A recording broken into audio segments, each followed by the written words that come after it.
Alright, Volume 3 of the David Benatar book video series. It's the end of the introduction. We'll get through that. It's actually the first chapter of the book. And it's basically more of a political argument or, context about, what you're facing in this argument. The pre-existing bias that's just so powerful. About life. Obviously breeders give birth to kids, so breeders breed breeders, and you're basically having to be an aberrant, a black sheep. It doesn't use that word, but I am using it to become anti-natalist or to realize that there's no real potential in this game. You're a non-game player. You've been bred by a whole lineage of aggressive game players. That's how they've survived, because they've been so aggressively in need of the game. They've been so in love with playing the game. They've had to be, he doesn't say that either, but I'm adding that part. And it's a strong bias that's built into what you're fighting, whether it be, I don't think there's much of a biological bias, but I think the cultural bias is incredibly strong. And it's like the bias of the first thought.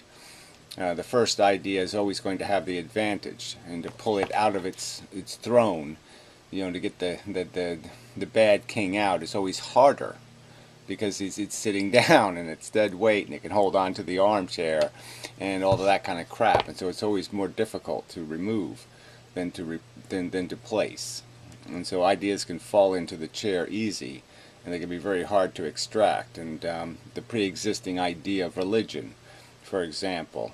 I mean, it's a 2,000-year-old fable, a 4,000-year-old fable, and people are using it as a truth. And it's just, you're saying it's 2011. How is that even possible? Well, it's just because it's so hard to pull that lazy piece of crap out of the chair. It's just advantage to being first, and that's all it really is. And so if it's really just going to be an illogical, disciplined interrogation of the facts, all you can glean from that interrogation is the conclusion that yes, all the value is perceptual. It's all made out of a desire. The more thirsty you are, the better the water is. The less thirsty you are, it almost, if you're unthirsty enough, is repugnant and repulsive to force the water into your mouth. And that's the way we function. And that's the only thing, that's the only engine driving the thing. And it's at this price where when things are out of balance, or comfort is lost. When you're not chasing a desire, you're running like hell from the suffering that can be incurred, the pain of the biological mechanism creating that repulsive element. We're driven by repulsion and attraction.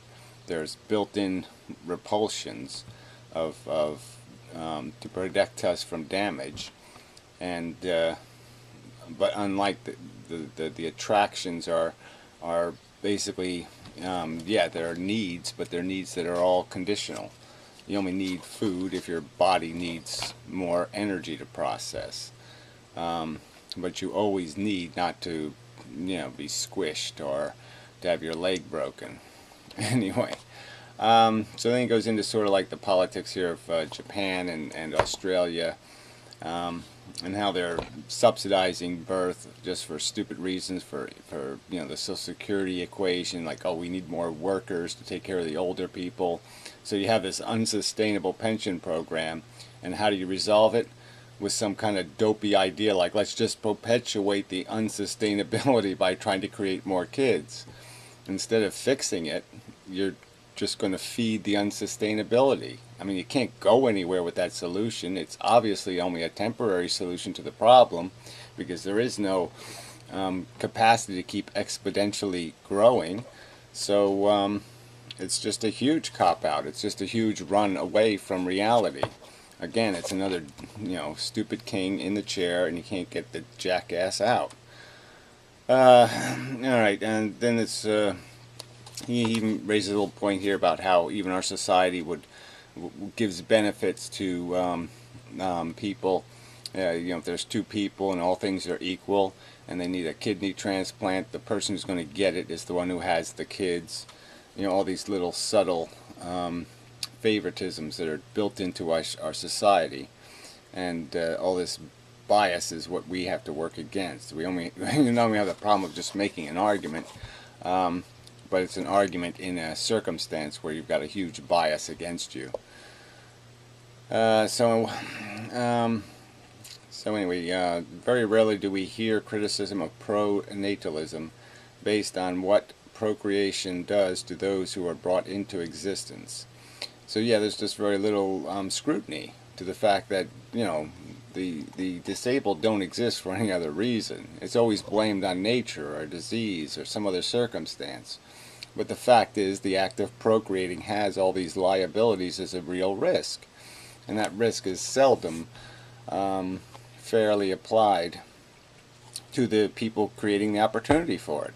The risk doesn't exist without the action. The action doesn't need to take place, and in the bottom line is you're not creating anything that needs to be, and need is the thing we're always trying to serve, whether we intellectually understand that. I mean, you sort of need to understand reality. Instead, you're a need machine, and that's how you function. And you're attempting to satisfy a deprivation. You're attempting to satisfy a negative condition at all times, essentially, a wanting. And there is no wanting in non-existence. There's nothing that needs to be served. So there's no need. The non-existent do not need to exist. It's that simple. And once they do exist, they will need to exist. And so you're just creating a need that doesn't need to exist. You're just creating another problem that will need a resolution. And a life is a problem. That's just the way it works out. It's a problem in need of resolution. You can't just create something that's alive and sentient, place it somewhere, and say it's not a problem. It's instantaneously a problem because it's going to need to be fed. It's going to need to be comforted. And why create the problem? Why create the negative that needs to be fed? It doesn't make any logical sense. So he basically says this in the in this sentence. On my view, there is no net benefit to coming into existence, and thus coming into existence is never worth its cost. Again, like I said, you can do lots of mental testing by just imagining, okay, you have a world, and say there's only 4 people in it, and you create yourself some little world to live in. You know that it's not going to have much of a sustainability in terms of you're not going to be able to create enough deprivation and interest to keep that sustainable for very long. It would be really interesting from your perspective now, but imagine growing up in it and how stunting it would be, and how samey it would be, and how redundant it would be, and how quickly you would want it to do something more. The game would, like a kid with a game, 4 days after Christmas, it's just not going to do anything for you anymore. And that's the problem with life, is that it is just about having it do something for you.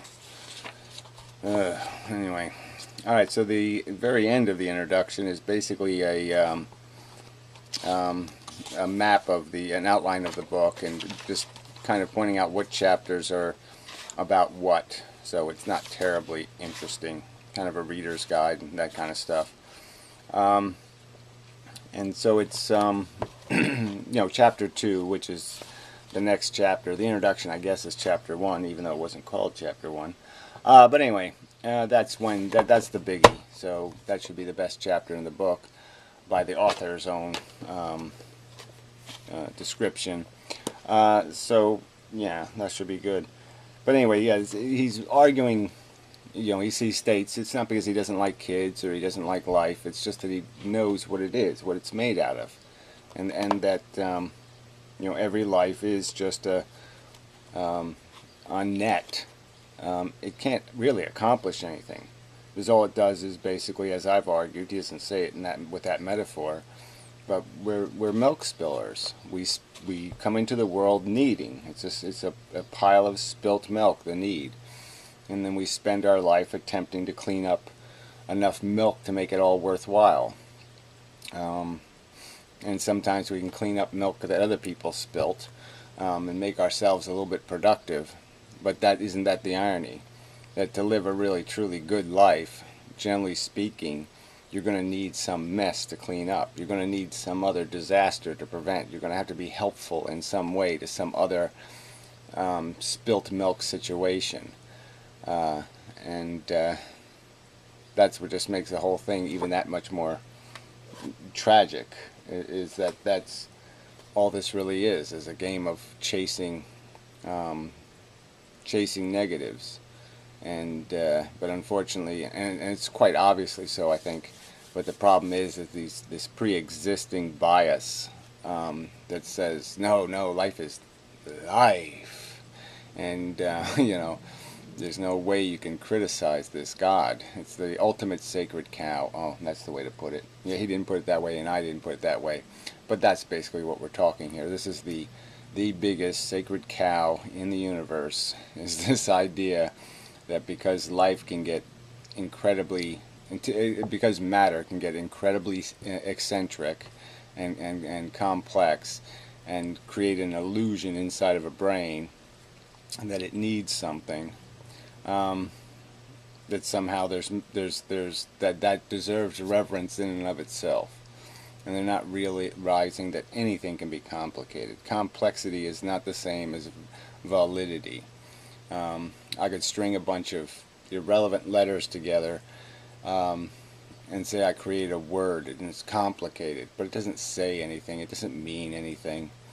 And this presumption that crude forces would necessarily have as the default something that is sensible or logical or balanced is just such a wrong presumption. You should be presuming exactly the opposite, that there would be great imbalance, and maybe something ludicrous would be created by ignorant forces doing creation. And it is preposterously ludicrous. It's as ludicrous as our social systems attempting to solve an unsustainable problem by feeding the unsustainability. We're doing the same thing in attempting to cherish, value the sentient experience by saying the way you value it is to propagate it. And that's not the way to value it. Value would be to respect what it's capable of producing and understanding what it's feeding on, and that's the key. It's eating diamonds and producing cornflakes. And I don't, even cornflakes probably have more value than what a human being can possibly create. But that's the machine we've made. It's eating something incredibly precious, and it's producing something of completely synthetic, delusional value. We're accomplishing nothing but cleaning up the mess we create. I mean, how many times you could just say that all day. Refute that truth. We accomplish nothing but clean up the mess we make. Yeah, it's a zero-sum game. If you do it perfectly, you've gotten back to nothing. At least you're not a negative. But that's not much of an accomplishment. Okay. So, till next time. Enough of a video and such.